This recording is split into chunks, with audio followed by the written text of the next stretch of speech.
الله. والله العظيم مشغلة على الاول بتطير العقل. اكلة البرجر صدورها ما بتشتغل معي، انا اخذ صدر وفخذ مع بعض، بضل الفخذ شوي فيه نسبة دهن عالية لانه صدر على الحل بتطلع معكم ناشفة ما بتشتغل. حبايبي بيلزمنا هلا لاكلة البرجر، هون عندي معلقة بقسماط او كعك مطحون، تمام. هون عندي معلقة فلفل الابيض، معلقة ملح، معلقة كمون، وعندي هون اللهم صل على النبي معلقة زنجبيل ومعلقة باربيكا، وعندي هون بصل بودرة، وعندي معلقة هيل تقريبا. بسم الله. وهون عندي فليفلة حدة، انا انتم فيكم تستعملوا الحدة او الحلوة او المخلطة مو مشكلة، بس بتعطيها كثير طعمة طيبة. وعندي هون بيضة، كمان البيضة ضرورية كثير باكلة البرجر. هلا بدنا ندعكم.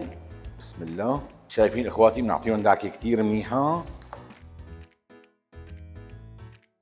هلا بنتركها تقريبا شي نص ساعة تبرد شوي، لكم كيف نساوي البرجر، كيف نكبسها بالصحن او بالقالب. هلا حبايبي بعد ما شدوا معنا تقريبا شي نص ساعة بالبراد، انا هلا عندي هذا ورق الشابة قطعته هيك تقريبا كل ورقة على 4.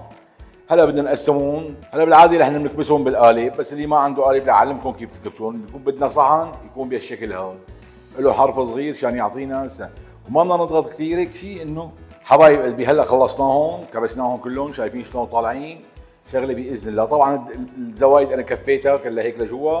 هلا نحطهم بالفريزر لبين ما اسوي لكم طريقه المايونيز. في اكثر من مره طلبتوا طريقه المايونيز، انا عملت لكم اياها قبل بمره.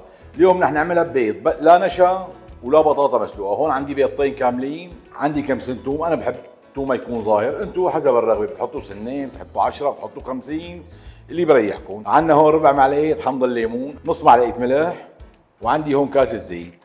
بسم الله الرحمن الرحيم. هلا انا حاطط هون شويه زيت، ممكن نعتازهم بالبلندر. بسم الله. هي حبايبي صار المايونيز جاهز.